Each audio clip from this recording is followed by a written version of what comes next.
right, grilled like it's hot. Today we're turning meat into magic and making smoke signals for the neighbors. So welcome to my backyard barbecue where the grill is hot, the jokes are well done, and the only thing rare is a leftover rib.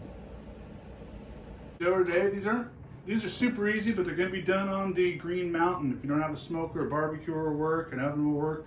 We're going to be making country style spare ribs. So this is essentially, they come from the pork butt or up by the tenderloin. You really don't know where it comes from unless you're the person who cuts it. So these are super big. I'm gonna go ahead and break these down. We're gonna go ahead and break these down. I just cut them in half because they're super big. I'm gonna go about 2 pounds into each pan. So again, you don't really want to stack them in there. You just want them have just some area to breathe, to have some sauce to go in there. So about each pan will hold about 2 pounds. Now, I'm gonna go ahead and I'm using a little honey chipotle killer beef sauce from Cosmos. This is gonna get a little sweet and savory with a little bit of heat. So you don't wanna overdo it. We're just gonna cover each and every one of them up here a little bit. I wanna make sure that each side has a little bit of this honey chipotle killer beef. It's got a little bit of bite. It's not like the jalapeno bite that gets you on the front end. The chipotle kind of gets you on the back end. Okay, so I'm gonna just let those sit for a second. And the next thing I'm gonna use is, this is some W sauce with Fireshire out of Bear and Burton's. You actually can get this at Walmart. You can get this on Amazon. It's basically Worcestershire sauce or wash your sister sauce or wash your ass in the shower sauce, whatever you wanna call it.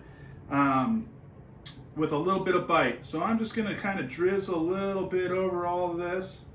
Not saturate it, just give it a nice little coat. I'm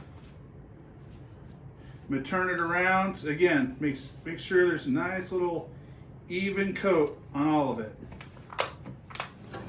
All right, as I was saying, we got this Green Mountain run at 275.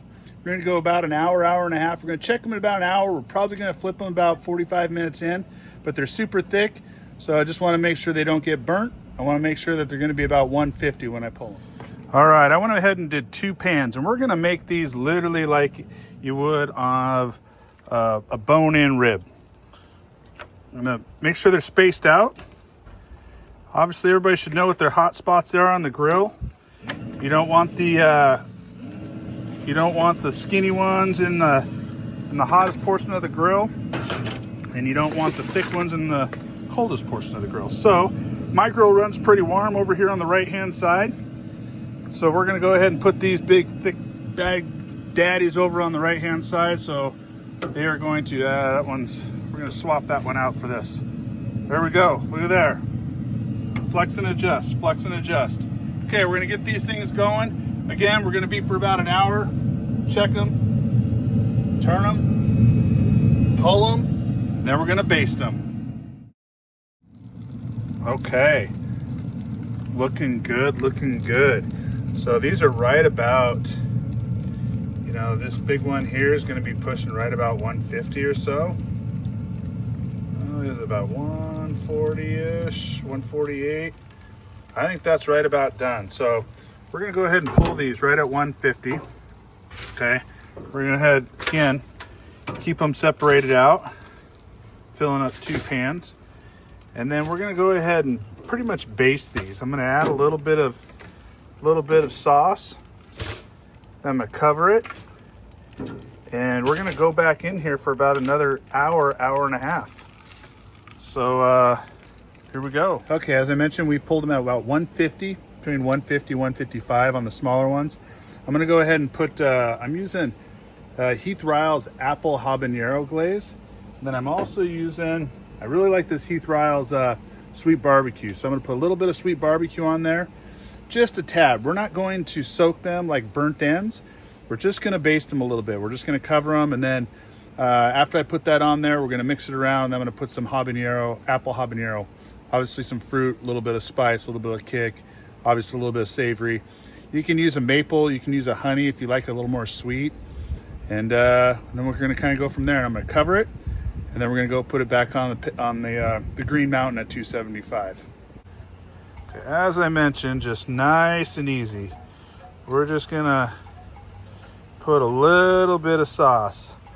Nothing crazy, not gonna saturate it. Just a little bit of sauce. Okay, and then we're gonna mix it around just to get some moisture in there. So like I said, then we're gonna baste them. All right, I'm just gonna kind of mix it around a little bit. Each one, just get them nice and coated. Nothing too crazy. As you can see, they're super tender already. But once we wrap these bad boys up and get some moisture back in them, they are gonna be delicious. Now we're gonna go on with a little bit of the apple habanero. This stuff's pretty sweet, so you're not gonna want a whole lot. Just enough to get a little bit of kick and a little bit of moisture. You can even add a beer at this point, pour a little beer in there, but again, we're not saturating these things. We're not going to be burnt ends. They are literally just going to baste them, and then they're going to braise. Okay, I wrapped them real tight. Going back on at 275.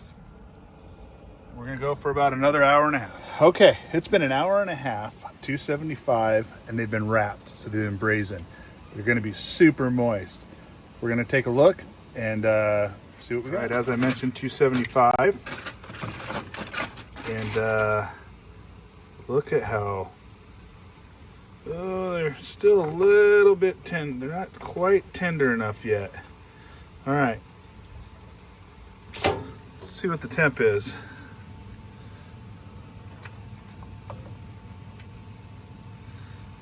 Okay, we're gonna let it go just probably another 15-20 minutes, and then we'll try it again. Cooking dinner, and my wife decides it's a good time to vacuum the kitchen when I'm cooking dinner. So, anybody else vacuum when you're cooking dinner? Okay, they've been sitting for about 10 minutes, letting them rest. Now, smell-o-vision is on point right now. These things smell fantastic. Only thing left to do is let's cut into it. Let's see what it looks like. Okay, here we go. 2 pans of these bad boys. They look absolutely delicious. Except this aluminum foil is driving me crazy. Okay, there we go. They look absolutely delicious. Yum, yum, get you some. All right, I put one on a little cutting board here. Let's see. Holy cow, look at how tender that is. I like it so it still has some substance. Not really where it's just mush. A lot of people like the ribs that are on the bone just fall off the bone. I personally think they're overcooked. These here, these country style ribs, which are really actually kind of difficult to cook sometimes because you never really know what you get, where they're going to be from, whether it's going to be the pork butt or up by the tenderloin. But these turned out super good, super tender, and we're just going to plate them, and then we're going to ask the in-laws what they think.